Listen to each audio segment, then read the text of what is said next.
지금 반도체 수출 가격 한 번만 보시면 되잖아요.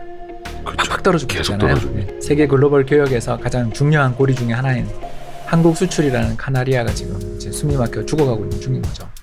혹시 그리고 저는 뭐 태조 이방원도 정말 조심해야 된다. 다 수출주잖아요. 그래서 소득 수준이 높은 계층만 결혼하는.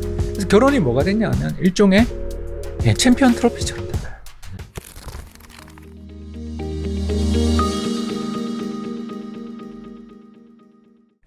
주제를 조금 바꿔서 이제 좀 투자 방법 그리고 좀 시장 이야기 국내로 좀 돌아오고 싶은데요. 일단은 부동산 시장부터 이야기를 해볼게요. 지금 부동산 시장은 완전 거래가 완전 경색이 돼 있잖아요. 현재 상황을 좀 어떻게 판단하시는지. 불황 초입. 초입인가요? 예, 아직 좀 더 갈 것 같은데요. 불황의 초입. 예, 그럼 왜냐하면 앞으로도 올해 집값은 우리나라 성장률이 상반기 2.9% 성장했는데 네. 하반기라면 뭐 2% 초반이나 잘못하면 1% 후반. 내년에는 뭐 잘해야 1% 후반 나올 텐데. 1% 후반이요? 경제 성장률이? 예, 그 정도 나와도 잘하는 거죠. 정부가 2.1% 예, 정도 보죠? 근데 뭐 지금 반도체 가격 한 번만 보시면 되거든요. 예, 지금 반도체 수출 가격 한 번만 보시면 되잖아요. 그렇죠. 팍팍 떨어지고 계속 있잖아요. 떨어지고 예, 있죠. 지금 팍팍 떨어지고 오늘 블룸버그 특집 기사 실렸던데, 예, 뭐 이쪽에서 한국에서 일단 카나리아가 이제 쓰러지기 시작한 거죠. 탄광의 카나리아가 세계 글로벌 교역에서 가장 중요한 고리 중에 하나인 한국 수출이라는 카나리아가 지금 이제 숨이 막혀 죽어가고 있는 중인 거죠. 그래서 지금 되게 어려워져 있어요, 우리가. 그래서 물론 수출이 마이너스 난다, 이거는 이제 내년 일로 보이지만, 뭐 올해 하반기부터는 이제 월간 기준 마이너스도 날 수 있고. 네.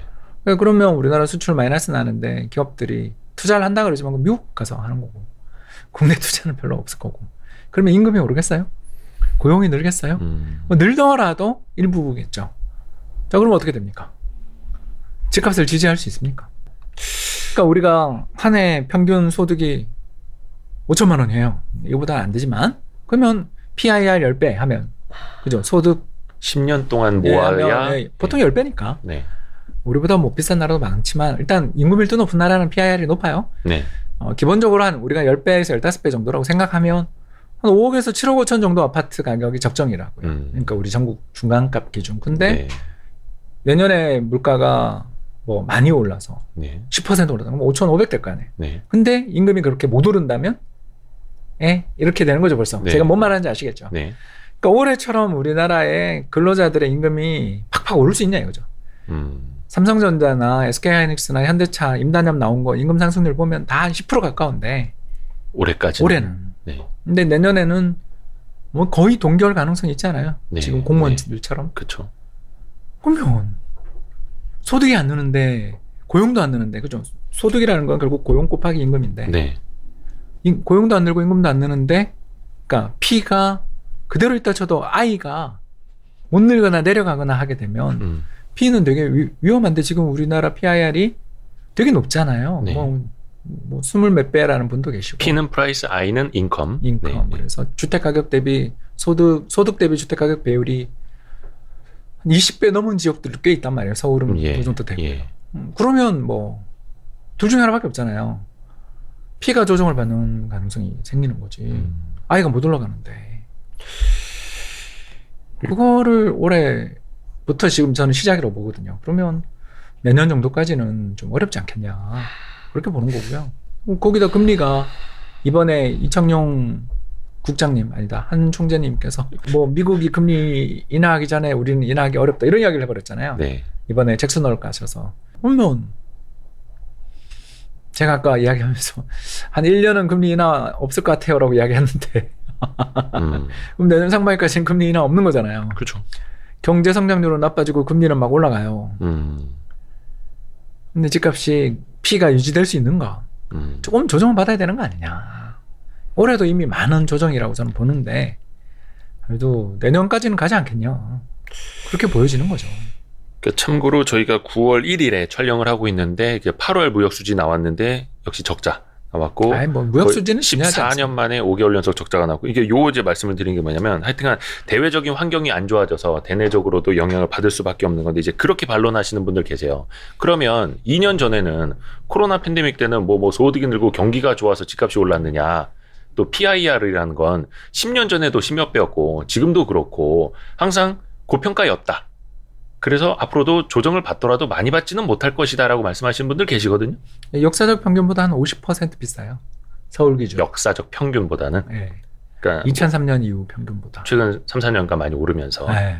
그러니까 이 PIR이 그래도 내려간 게 요새 임금이 올라서 내려간 거잖아요. 이게 내려간 거예요. 예.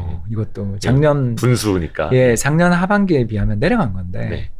50% 정도 비싸단 말이에요. 그러면 주택 가격이 33% 빠져야 역사적 평균인데 네. 그건 너무 과하니까 음.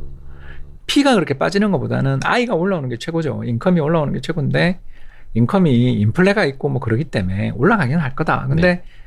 쉽게 못 올라가지 않겠냐. 많이는 올해처럼 10%씩 올라가진 어렵지 않겠냐. 특히 이제 내년 경기를 보면. 네, 그러면 뭐 피가 못 오르지 않겠냐.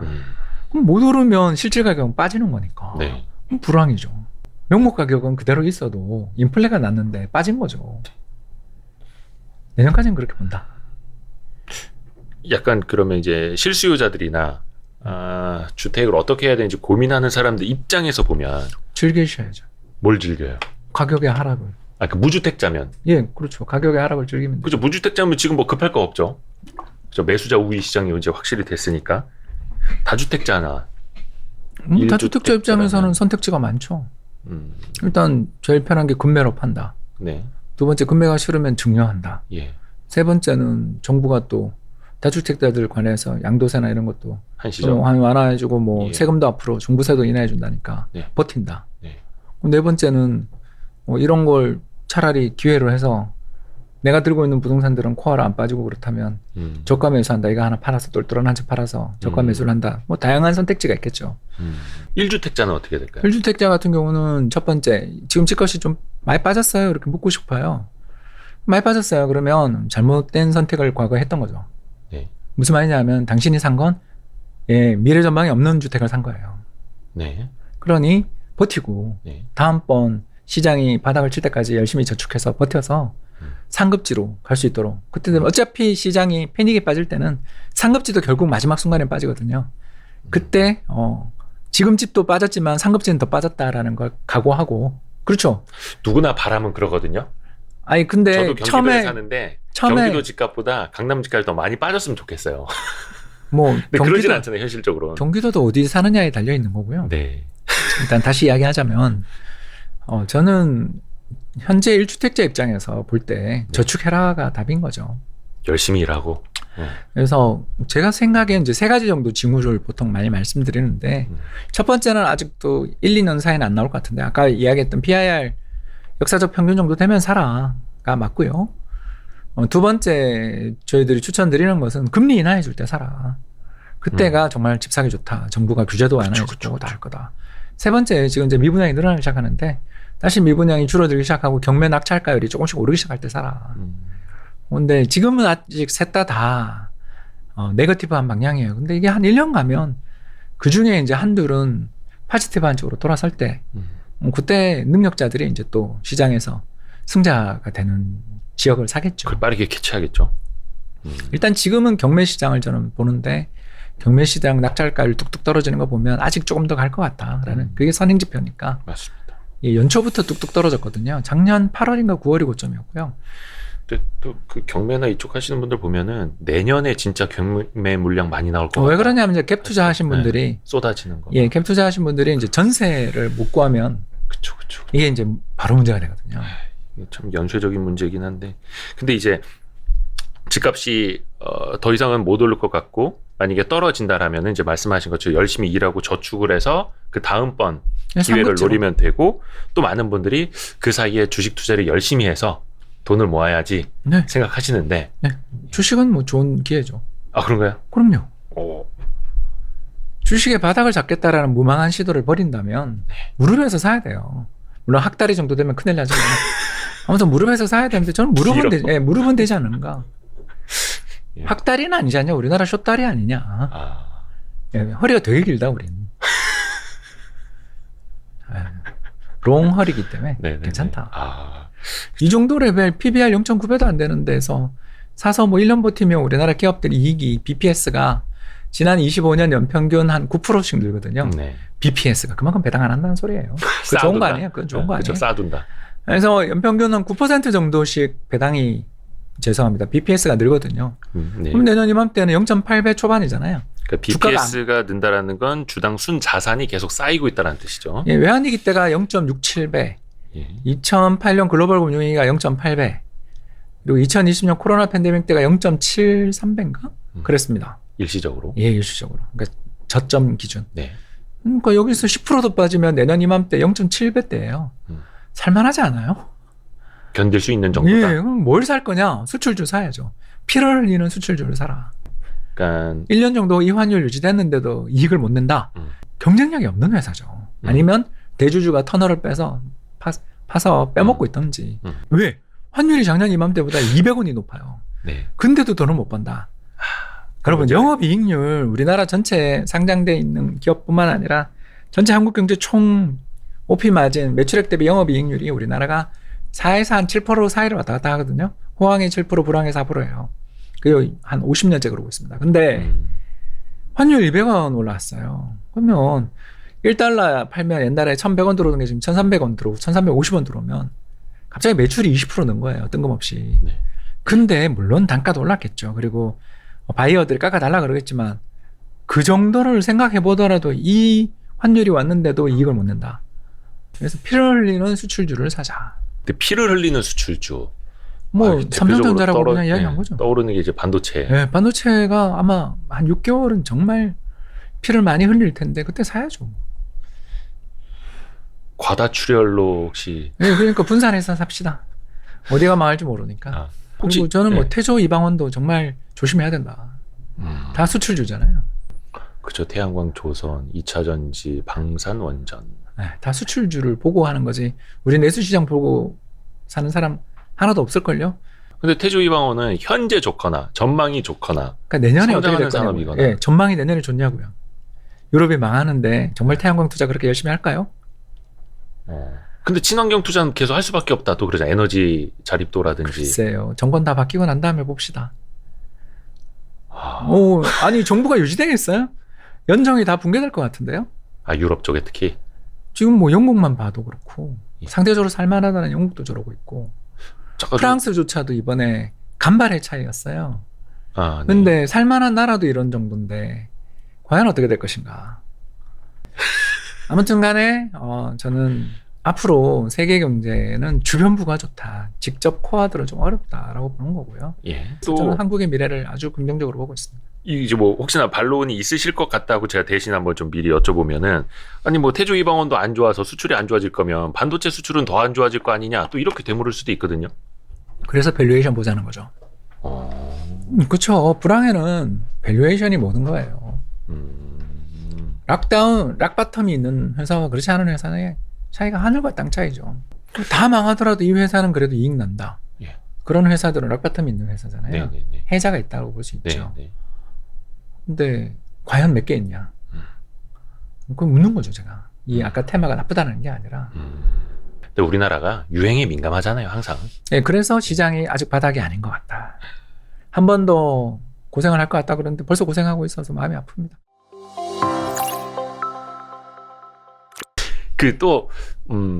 다른 주제로 이제 좀 넘어갈게요. 왜냐면 요게 이제 저출산 고령화. 제가 홍춘욱 박사님이 예전에 박사 논문인가요? 그 주제가 인구론인 걸로 그건 예전, 알고 있어서.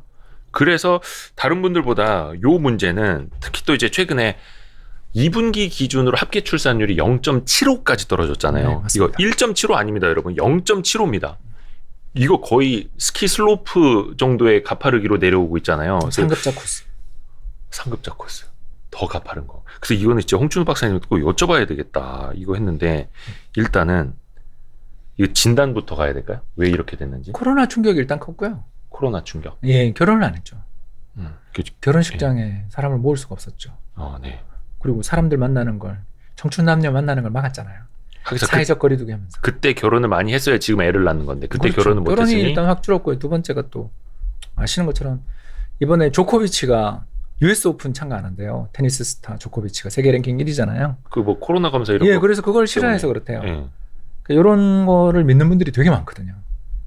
그러면 코로나 시국에 애를 놓으면 애도 위험할 수 있다. 예, 뭐 그런 이야기를 굉장히 제가 또 많이 들었거든요. 여기에 이제 세 번째, 당연히 집값이 급등하는데 결혼하기 힘들고요. 이 세 가지 문제가 다 공통적으로 있었던 거죠. 그렇죠. 예, 그래서 뭐 요 세 가지 문제가 풀리면 특히 윤석열 정부한테 이제 기대하는 게 애 하나 낳을 때마다 1년에 1,000만 원씩 애 초등학교 입학할 때까지 주고 유치원 어린이집을 국공립 유치원을 확대하는 거를 떠나서 의무교육화하라. 나라에서 돈을 주자. 혹시 박사님은 자제분이 몇 분 정도? 2명입니다. 2명. 저는 애국자죠. 더군다나 아들만 둘입니다. 주겠습니다. 저 둘째가 딸이었으면 셋째도 한번 시도했을 텐데. 제가 어디 가서 하는 말이 있는데 아들 둘보단 딸 셋이 낫다 얘기하고 있거든요. 애국자시죠. 네, 제가 딸만 셋이어가지고. 잘해봅시다, 사들. 우리 애를 누가 데리고 갈지 걱정입니다. 아니 근데 저는 어디에 나가서 이제 자신 있게 이야기를 할 수 있는 게 애 셋을 키우다 보니까 저출산 대책에 대해서는 이야기를 할 수가 있거든요. 그래서 정말 이해 못하는 게 저출산 예산을 뭐 100몇 조를 썼는데도 효과가 없다라는 말을 누가 다 빼먹었나 보지 뭐. 어디 가서 그 말 하지 말라. 왜냐하면 그 정도라도 안 썼으면 지금 출산율 더 떨어졌을 거라고. 제가 그러니까 뭐 약간- 다둥이 카드 이런 거 받아서 네. 어디다 쓰느냐 하면 초음파 검사 한번 하면 끝이고 더 나가서 저기 뭐죠 공영주차장 약간 깎아주는 정도 말고 혜택이 없잖아요. 아니, 근데 그거예요. 그러니까 예산이라는 게 사실 여기에서 약간 저출산 고령화 냄새 나는 예산도 여기다 붙이고 다 이렇게 하는 거거든요. 제가 대안을 하나 드릴게요. 이 방송 정말 우리 윤석열 정부 관계자분들 어차피 지금 여소야 되잖아요. 플랜을 갖고 있어야 나중을 위해서 쓸 수 있어요. 우리나라가 학령 인구가 지금 거의 한 3분의 1 토막 4분의 1 토막 나면서 벚꽃 피는 순서대로 지방대학 망한다고 그러고 있어요. 자, 맞아요. 그런데 우리나라 교육 예산은 늘고 있어요. 이상하지 않습니까? 왜 그러냐면 학생이 교육세가 이게 목적세라서 그렇거든요. 목적세라서 일환으로 그냥 계속 걷어요. 자, 그렇다면 이 돈을 어차피 애들이 생겨야 교육부도 존재하잖아요. 애가 없는데 교육부 없애도 되잖아요. 네. 학교들마다 맨날 공사해요. 애는 계속 주는데 학교는 더욱더 웅장하게 짓고 있어요. 그 돈을 어디다 쓰면 되냐면요. 부모님들이 애를 편안하게 기르고 또 아이들을 돌봐주는 시스템을 만드는 쪽에 돈을 씁시다. 그게 뭐냐? 첫 번째, 영유아원 맡기기 어려운 정도의 그런 집약 인구가 집중돼 있지 않은 지역에 사시는 분들을 위해서는 돈을 주고요. 그리고 뭐 대도시에 사시는 분들한테는 나라에서 영유아원, 유치원을 모두 정부 의무 교육화하는 거죠. 그래서 의무 교육화함으로써 부모님이 안 맡기면 부모님한테 돈을 드리면 되고 맡기면 직장에 나가서 일을 할 수 있게 되면 우리나라 노령화 문제도 해결할 수 있고요. 경기 둔화에 따른 리스크 문제도 해결할 수 있고요. 우리나라 국가재정 먼 미래가 앞으로 어둡다라는 이야기를 하는데 경직성으로 일환으로 받고 있는 교육세를 재편하면 됩니다.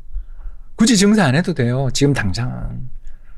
우리 이런 이야기 많이 하잖아요. 인구는 줄었는데 그 지역, 군 지역의 공무원 수는 늘었다. 지금 우리나라 교육이 그래요. 그러면서도 대학 경쟁력들은 다 떨어져요. 10년이 넘게 이명박 정부부터 지금까지 11년, 12년째 대학 등록금 동결이에요. 인플레가 지금 얼마가 나고 있는데 대학 등록금 동결이에요. 그러면 어떻게 되죠? 대학 경쟁력 나빠지고 대학이 좋은 교수님들, 이번에 필즈상 받으신 교수님들 한국에 없죠? 다 나간단 말이에요. 그럼 남 좋은 일 시키는 거죠. 우리나라가 돈이 없어서 이 모양이 꼴이 난 게 아니고요. 돈을 엉망으로 쓰고 있어서 이 모양이 꼴이 난 거니까 이 돈을 이쪽에 쓰시면 됩니다. 맞벌이해 보시면 다 압니다. 애기들을 낮 시간에 맡겨두고 그리고 또 부모님들이 애 출산하면 아빠도 강제로 휴가 쓸 수 있게 해주고 그리고 애 넣는 순간 한 1,000만 원씩 나라에서 바로바로 딱딱 꽂아주는데 저출산 문제가 생길 것인가? 그러지 않다고 봐요. 결혼은 하고 싶은데 답이 없으니까 안 하는 거잖아요. 부디 좀 돈을 여기다 저출산에 직접 애 낳는 집에 직접 줍시다 좀. 정말 필요한 거더라고요. 그리고 또 하나 빨리 사생아 같은 소리들 못하게 이렇게 얘기하는 거예요. 비혼 가정에서 태어난 아이들에 대해서는 2,000만 원씩 주고 그럽시다. 그리고 비혼 가정에서 태어난 집의 아이들에 대해서는 국민 임대주택 한 채씩 그냥 줍시다. 이 정도는 해야 된다. 그럼 결혼을 더 안 하고 혼자 낳으려고 그러겠죠. 그게 훨씬 좋은 제도 아니에요? 혼인신고를 안 하고 예, 그게 훨씬 좋은 제도 아닌가요? 아 그래요? 왜 그러냐면 여러분 결혼이라는 게 사회 경제적으로 볼 때 이제 과연 이게 앞으로 미래가 있는 제도인가? 그러니까 선진국의 통계를 제가 하나만 이야기하자면 지난 30년간 전 세계적으로 대부분의 나라에서 결혼율이 급격히 감소했습니다. 근데 결혼율이 오른 계층이 딱 하나 있어요. 예, 교육 수준이 높은 소득 상위 계층만 결혼율이 오히려 올랐습니다. 왜냐하면 옛날에는 공부하느라 혼기를 놓친 사람들이 결혼 안 했는데 이제는 뭐 다들 건강하시고 40대도 사실은 건강하시니까. 네. 그래서 소득 수준이 높은 계층만 결혼하는. 그래서 결혼이 뭐가 됐냐 하면 일종의 챔피언 트로피처럼 됐다. 나는 성공한 사람이라는 걸 남에게 보여줄 수 있는 수단이지. 근데 이게 비용도 많이 들고 이혼율도 엄청 높아요. 그리고 허들도 되게 높죠. 그러면 이걸 과연 유지해야 되는가? 나는 오히려 비혼을 장려해야 되는 거 아닌가? 그래서 애를 비혼 가정에서 더 많이 낳을 수 있게 나라에서 적극적인 지원이 필요한 거 아니냐? 꼭 그렇게 결혼해서 사는 게 정말 옳은 일인가에 대해서 황혼 이혼하고 있는 부부들한테 한 번만 물어보라. 혼인 제도를 유지해야 하고 그게 맞고 올바르다라는 생각은 현대 시장 경제, 시장 사회와 흐름과 더 나아가서 요새 긱 이코노미로 가고 있는 상황과 잘 안 맞는 면이 너무나 많다면 고민이 많이 필요하다라는 거죠. 결혼 안 한 사람한테 우대를 해달라는 이야기가 제가 아까 이야기했던 게 두 배를 주라는 게 아니라 그분들의 소득이 상대적으로 낮을 수 있으니까 소득 대비 추가적인 지원들이 더 많이 갈 수 있으니까 그게 가능하다는 이야기였습니다. 이게 사실 뭐 프랑스를 비롯해서 유럽의 몇몇 국가들은 그렇게 비혼 출산 뭐 좀 장려하고 도와주면서 출산율이 올랐다고 하잖아요. 근데 이게 우리나라는 유교적 문화도 있고 좀 문화적 요인이 많이 그거 적을 거라. 만들어진 문화에 불과합니다. 예. 대부분 우리나라의 역사적인 사례에서 우리 대부분의 사람들은 제사라든가 뭐 그런 문화와 아무 상관없습니다. 여러분 경상도 지역에서 뭐 발간됐던 노비 문서에 있는 이름을 한번 제가 읽어볼까요? 사람 이름이 붕알입니다. 여자 이름은 개년이가 제일 많습니다. 아 이거 웃으면 안 되는데. 와. 우리나라는요 전체 인구에 양반이고 족보가 있는 사람들은 굉장히 소수에 불과했고 대부분 우리는 공명첩이라든가 여러 가지 호적제도의 어떤 문란 속에서 그걸 사서 내가 출세했다는 증거로 내가 이제 천민이 아니라는 증거로 제사를 지내기 시작했고 그게 더욱더 활성화된 게 일제시대 때 일입니다. 먹고 살만하니까. 일제시대 때 잘 살아졌다 이런 이야기를 하려는 게 아닌 거 아시죠? 힘든 분들은 다 만주러 가고 다 하고 한국에 있는 그나마 살만한 사람들이 그때 신문 보면 30년대 신문에 뭐 제사 지내는 방법 이런 걸 막 설명하는 게 나옵니다. 잘 몰랐다는 거고 안 했다는 이야기죠. 저는 우리나라의 유교 문화라는 것은 만들어진 문화이고 그쵸. 만들어진 전통이 많은 부분이 있고 우리만 하더라도 여러분 집에 가셔서 부모님한테 족보 보여달라고 그러세요. 그러면 한 6대조 5대조 가면 통정대부 자의대부 같은 무슨 대부가 나올 겁니다. 그게 뭐냐 하면 공명첩을 산 사람들의 주는 명목상의 직입니다. 정의품 정산품 그래요. 그걸 하면 세금도 적게 내고 군역도 안 받으니까 한 거죠. 그래서 나라가 망했습니다. 조선이. 양반이 너무 많아져서 망했죠. 근데 여러분 저는 그렇게 유교 도덕이 어떻고 저떻고 하는 말에 의미 있는 지역은 저도 존경하고 정말 자주 가는 지역들이 있습니다. 얼마 전에도 안동 갔다 왔고 얼마 전에도 경주 갔다 왔습니다. 그런 지역들이야 충분히 양반 가문으로서의 전통을 가지고 있는 훌륭한 가문들이 있다는 걸 알고 있습니다. 경주 최씨 부자 같은 집들도 있고요. 그러나 제가 하고 싶은 이야기는 뭐냐 하면 우리 모든 국민들이 전부 다 양반 문화하고 우린 전통을 지키고 하는데 그게 대부분은 근대에 만들어진 적어도 대한제국기라든가 또는 고종황제 시절 혹은 삼정이 물러나던 시절에 만들어진 전통이 많고 유교 도덕에 따르면 꼭 결혼을 해야 된다. 천민들은요 결혼해서 살고 있는 중이라도 언제든지 팔려가고 또 양천제도라고 해가지고요 부모님이 양인이라 하더라도 어머님이 천민이면 천민되는 양반의 수를 줄이기 위해서 그런 제도들을 만들어서 그리고 또 아버지가 종에게서 난 자기의 딸 아들들을 또 종으로 팔았습니다. 여기에 무슨 유교 도덕이 있고 양반만의 도덕이 있었겠죠. 근데 그걸 우리 전 국민 더군다나 근대화된 현대화된 세계 10대 경제 강국인 한국 국민들한테 유교적인 어떤 제도가 있어서 결혼은 해야 된다고 말하는 게 자녀들이나 주변의 젊은 사람들한테 가스라이팅이 될 수 있다. 얼척없는 꼰대 헛소리가 될 수 있다는 것도 이제 생각해야 될 시대가 아니냐라는 이야기였습니다. 물론 저도 제 아들들이 결혼했으면 좋겠습니다만 결혼 안 하고 애인 데리고 오더라도 난 축하해 줄 마음은 그런 마음의 준비를 가져야 되는 거 아니냐. 얼마 전까지 이런 마음 가지신 분들 없었을 텐데 저도 공부를 하다 보니 그리고 세상이 바뀌는 걸 알게 되니 결혼이라는 게 얼마나 어려운가에 대한 그 허들을 알게 되니 이런 마음의 변화를 갖게 됐고요. 이 마음을 변화하시는 분들이 세상에 많아졌으면 하는 마음으로 오늘 이렇게 좀 길게 말씀드렸습니다. 아, 근데 진짜 꼭 필요한 말씀을 해주셨어요. 예, 그또 이렇게 용기 있게 말씀해 주시는 아니 뭐 이코노미스트가 많지 않은데. 욕을 먹어도 뭐 그냥 예. 저는 이제 개인이니까 예. 회사가 욕 먹고 뭐 그런 건 제 회사인데. 오늘 저희가 이제 홍춘욱 박사님을 이제 처음으로 모셨는데 자주 모셔야겠습니다. 그리고 지금 이제 점심 시간이 돼가고 있어가지고 많이 이제 배고파가지고 예, 저희는 이제 밥 먹으러 가야겠습니다. 또 뵙겠습니다, 박사님. 감사합니다. 고맙습니다. 고생하셨습니다. 아이고, 수고하셨습니다.